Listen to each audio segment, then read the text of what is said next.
노란끈이 어디 내려갔죠? 노란끈이 보입니까? 저기 빨간 끈.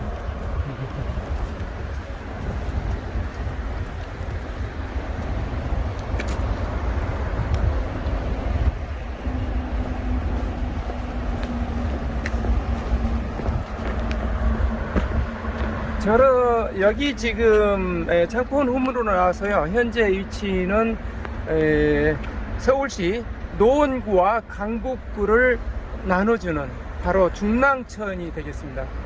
중랑천이 지금은 많이 정화되어 있습니다만은 옛날에는 상당히 좀 어떤 환경으로 봐서 상당히 걱정되는 그런 물이 많이 흘렸죠.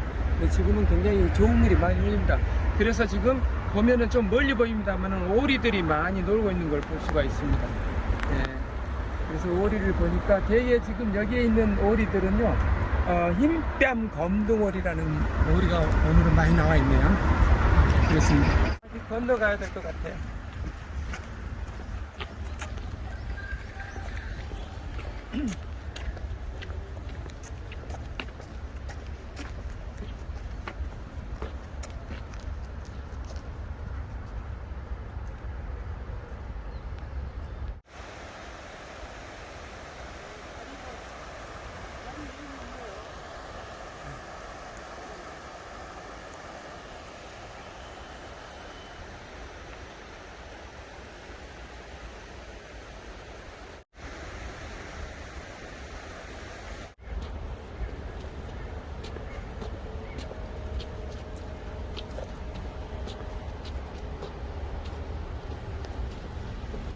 뭐죠? 날라갔어요. 설명을 해야 되는데.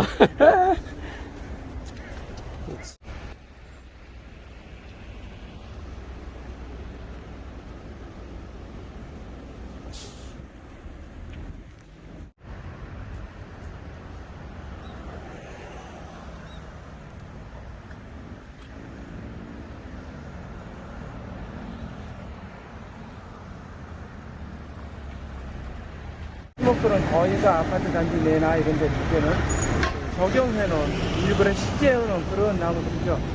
그래서 여기 이 나무 같은 경우는 이렇게 화살나무인데요. 나중에 더 자세한 설명을 해 드릴 수도 있습니다만은 이 화살나무나 이런 애들은 키가 그렇게 크지가 않지요. 그래서 경관이라는 걸 다 이렇게 비례해서 다 심은 나무들이기 때문에 크지 않고, 나무도 이렇게 반송인데 소나무도 좀 작은 나무에서 이렇게 꾸며놓은 것 같습니다. 서울 둘레길에서 만나니까 더 반갑네요.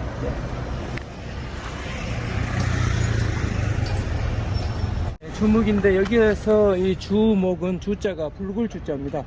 이 주자는 붉을 주자 중에서 인주할 때 특히 쓰는 주목인데요. 이 나무 대가 나중에 자라면 붉은색으로 변하기 때문에 그런다고 했습니다. 대개는 우리가 주목을 이거 인식할 때는 나무가 상당히 크지 않나? 굵지 않나? 이렇게 생각하는데요. 여기 보니까 둥근형이라고 이렇게 해놨어요. 키가 좀 굉장히 작죠. 얘들은 높은 지역에서, 바람이 많은 지역에서 살면서 키가 작게 이렇게 진화한 것이에요. 자연 환경에 이겨내기 위해서. 그래서 이런 경우 사실은 눈 주목이라고도 많이 합니다. 여기서 눈 주목은 누워있다는 뜻이에요. 누워있는 주목이다. 그래서 누워있는 눈 주목 이렇게 하듯이 향나무도 눈 향나무도 있고 그렇습니다.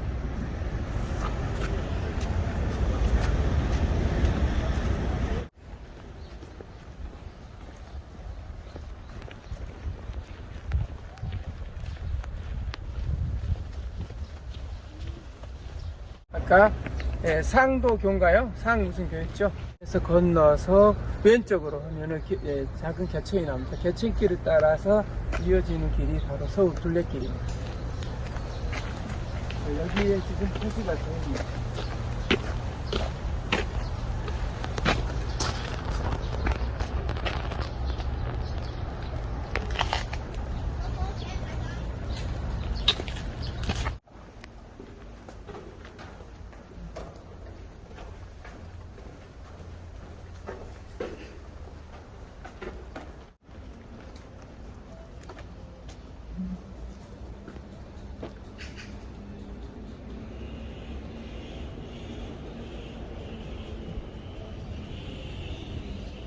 이렇게 돌다 보시면요, 이렇게 작은 하천들을 많이 볼 수가 있습니다. 작은 하천들 볼 수가 있는데요.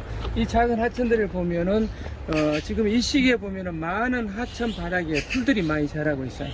풀들이 많이 자고 있는데 어떤 시민들은 그래요. 저걸 다 쳐주면 물의 흐름이 좋을 텐데 이렇게 이야기합니다. 사실은 굉장히 고마운 풀들입니다. 저기 하천에 있는 것들은. 왜냐하면 저런 식물들은요, 사실은 정화작용을 하는 거죠. 정수작용을. 예, 그래서 아랫물이 깨끗해질수록 이렇게 정수 역할을 하기 때문에 저런 풀들을 함부로 베거나 그러지 않았으면 좋겠다는 생각을 해봅니다. 예.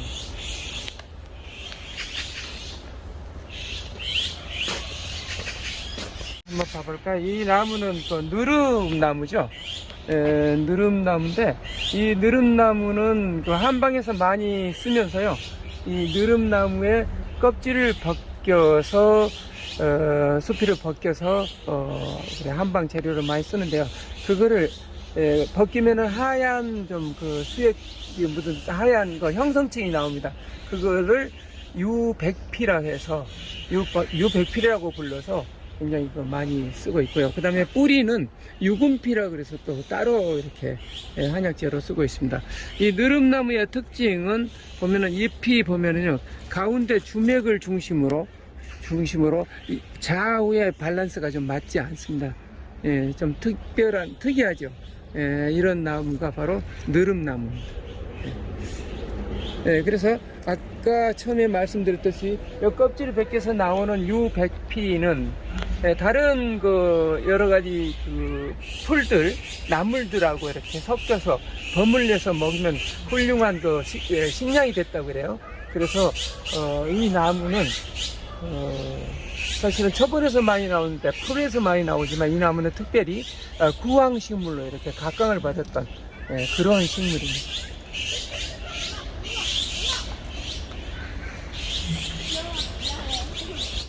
예, 이 느릅나무는 그런 의미도 좋지만요, 또 수영도 상당히 자유롭고 좀 멋져 보입니다. 그리고 잎의 색도 유난히 녹색이 좀 진하고요.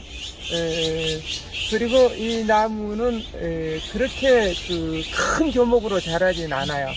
그래서 아마 서울시에서는 특히 각 공원이나 거리에 이런 그 느릅나무를 특별히 따로 식재를 많이 해서 우리 시민과 어울리게 하는 그런 정책을 펴고 있는 것 같아요.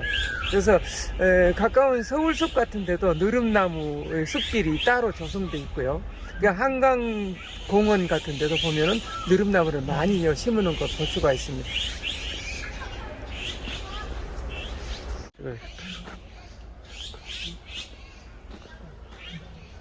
저런 새들도 한번 찍어볼까요?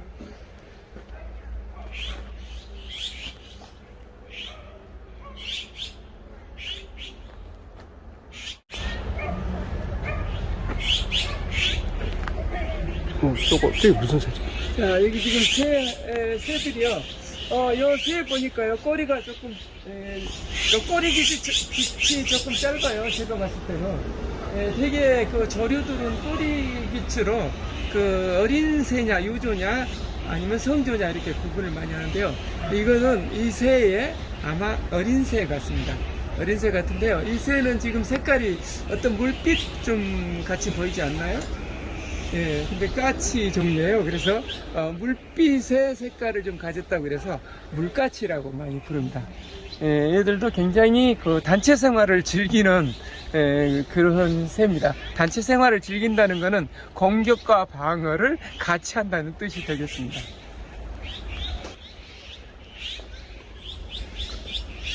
여기 보면 꼬리가 엄청나게 길죠. 어떤 거는. 물가스 종류가 이렇게 많이 살고 있습니다.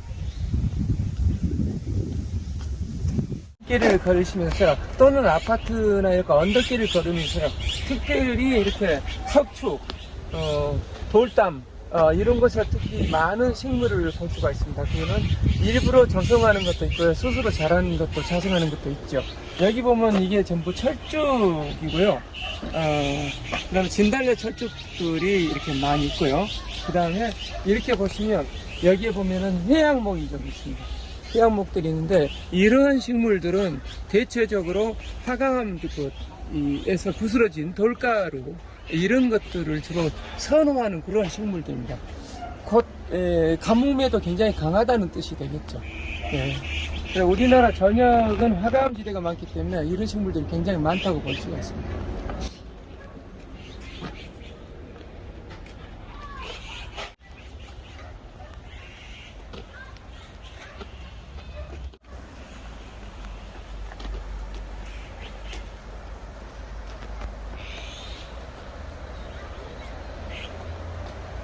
메타세콰이어는 원래 우리나라 소종은 아니지만 그래도 지금 가장 사랑받는 나무 중에 한 종류인 것 같습니다. 특히 담양 같은 데는 전라남도 담양 같은 데 있는 메타세콰이어 길은 굉장히 전국적으로 많이 알려져 있고 관광객들이 많이 찾는 그런 명소가 되고 있죠.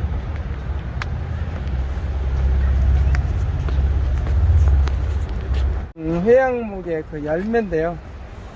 이렇게 열매가 많이 열렸습니다. 이 열매 모양을 한번 살펴볼까요? 이렇게 생겼는데요. 이 열매의 특이한 점이 있습니다. 이 시기에 열매를 이렇게 쪼개보면요. 이게 부엉이 모양이 나옵니다. 이렇게 나오는데 사실은 제가 잘 쪼갠지 모르겠어요. 오, 잘 쪼갰네요. 자, 부엉이 모양이 보이는지 모르겠어요. 이렇게. 그죠? 네. 그래서 어떤 분들은 이 모양 보고도 이 나무를 사랑하게 됐다고 그러더라고요. 네.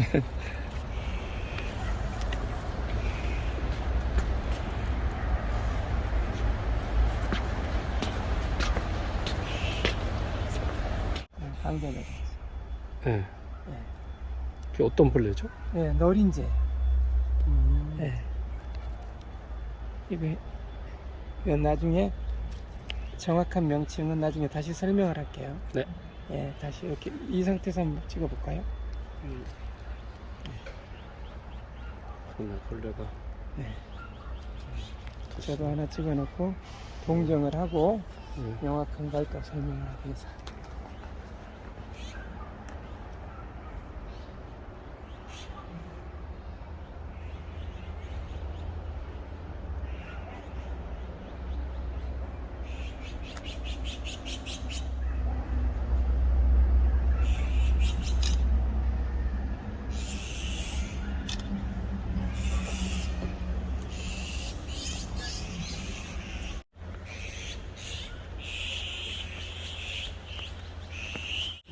물가치들 아주 난리 났습니다.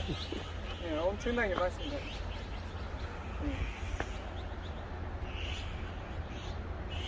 금년 봄에 그 알을 낳아서 부화한 새끼까치들이 지금 다 이소를 해서 비행연수 끝내고 해서 가족끼리 아마 즐겁게 이렇게 사회생활을 하고 있는 것 같습니다.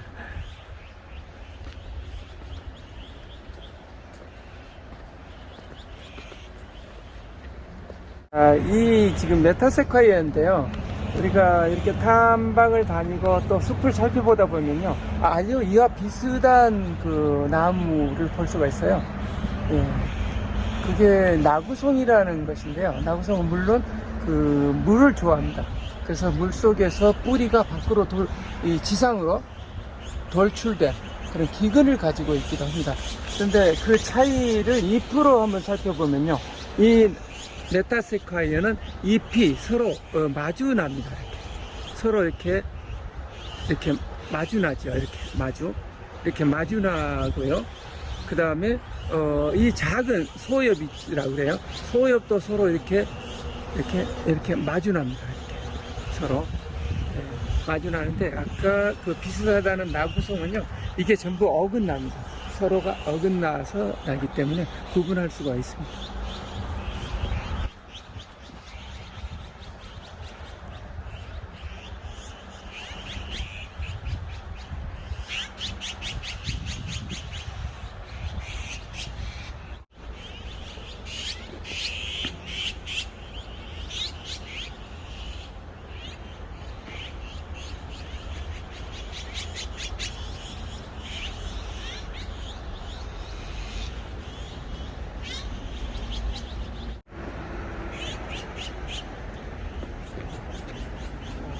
조성을 해놨구나.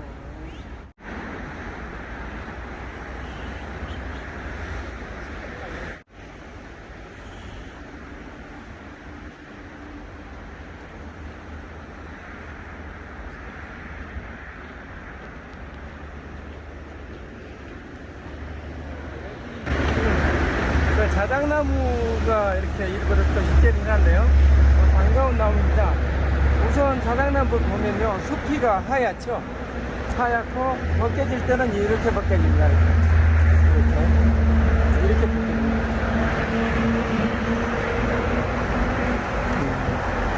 그래서 이 껍질의 이 성분은요, 기름 성분이 많아가지고요.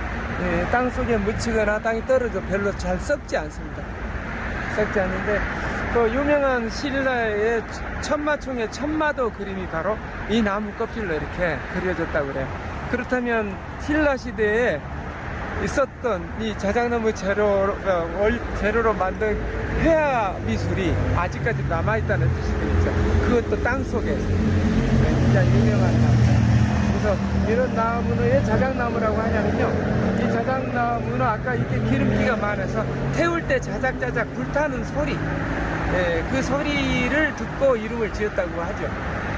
그리고 특히 이 자작나무나 이런 나무는요, 추운 지방이 많습니다. 우리나라에서는 추운 지방이 많다는 이야기는 이 나무가 더위를 많이 탄다는 거죠. 더위를 많이 타니까 추운 지방에서 잘 자랐는 거예요. 그래서 추운 지방에 가서도 이 더위를 갖다가 물리치기 위해서 이 색깔을 하얗게 해요. 왜냐하면 이 색깔을 소피를 하얗게 하면은 어떻게 되겠습니까? 태양빛을 반사하겠죠. 반사하면 자기 몸을 더 차갑게 보존할 수가 있는 것이죠. 네, 그래서 이렇게 됐다고 합니다.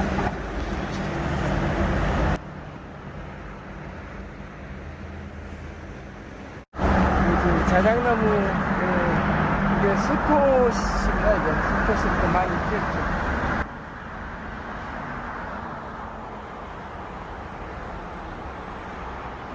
이게 뭐죠? 자작나무 꽃요. 꽃, 네, 수컷. 네. 그래서 이렇게 보시면 자작나무 잎을 자세히 보시면요, 이렇게 한번 따볼게요. 이렇게 보면 비교적 이 잎 자루가 좀 길고 가늡니다.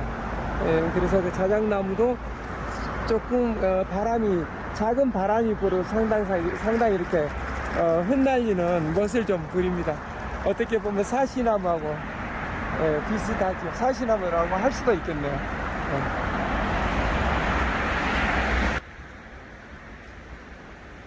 지금 생태 육교를 만들었어요. 육교를 만들었다면 이게 지금 지상에서 구조물로 만들었기 때문에 양쪽에 화단을 조성했는데요. 제 생각에는 화단을 굉장히 잘 조성해 놓은 것 같아요. 그리고 이 화단의 흙도 토양층도 상당히 좀 충분하게 넓게 해준 것 같아요. 뭘 보면 알 수가 있냐면요, 이 소나무를 한번 봐보겠습니다. 이 소나무를 보니까 여기 보니까요, 저 위에 보면은 아직 잎이 덜 난 부분, 그 부분은 올해 지금 나오고 있는 새순이에요.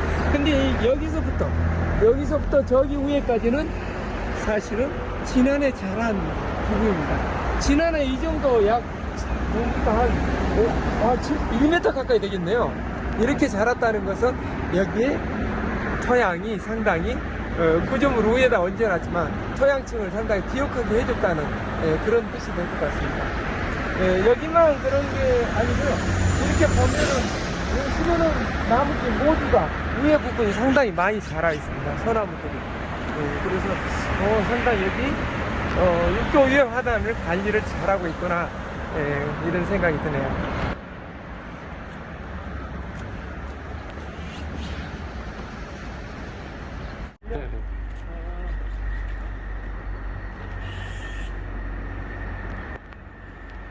어떤 표시인지 진짜.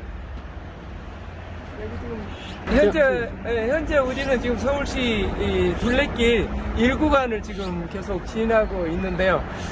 지금 여기 도로 위에 생태 육교를 만들고 그 인도와 또 생태 여기 도로를 같이 이렇게 조성해서 둘레길 전용으로 만들어 놨습니다. 여기 지금 밑에 큰 대로는 서울 노원에서 의정부 가는 대로죠. 여기를 지금 이렇게 잘 조성해 놓은 것 같네요. 지금 여기서부터는 이제 수락산으로 바로 연결이 되겠습니다.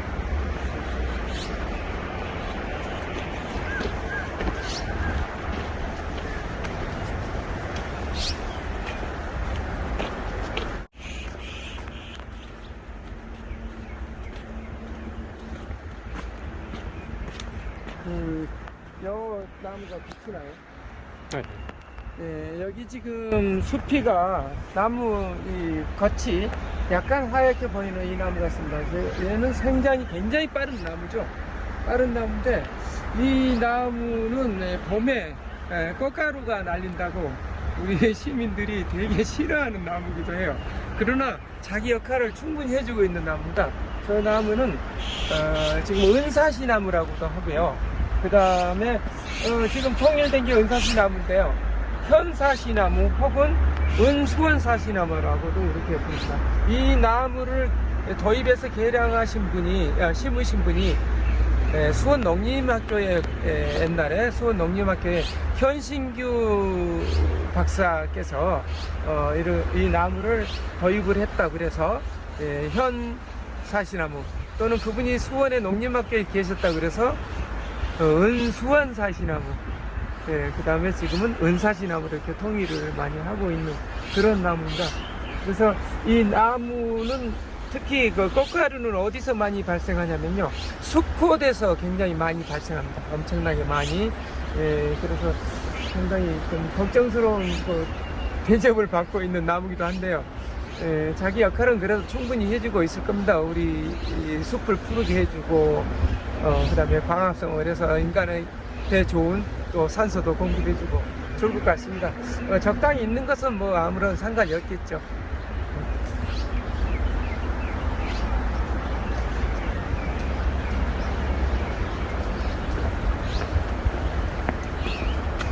한번 점검을 해보고 가겠습니다. 우리가 처음 출발할 때 도봉산역에서 창포원에서 출발을 했습니다. 그래서 아까의 중랑천을 거쳐서 현재 위치까지 왔는데요. 이제 우리 민가 주택가를 지나서 이 수락산으로 바로 이렇게 연결이 되는 그런 코스를 뭐 지나게 될 겁니다. 그래서 아마 수락골 노원골에서 당고개까지 가는데요. 원래 이 코스가 1코스는 지금 여기에서 화랑대역 갑니다. 굉장히 먼 길이죠. 이렇게 먼 길인데 아마 서울 이 둘레길 8개 코스 중에서 가장 난 코스라고 생각하시면 됩니다. 또 난 코스면 길이라도 좀 짧아야 되는데 굉장히 긴 거리예요. 그래서 아마 오늘은 저희들이 당고개 가서 당고개역으로 내려가서 우리가 마무리해야 될 것 같습니다. 네.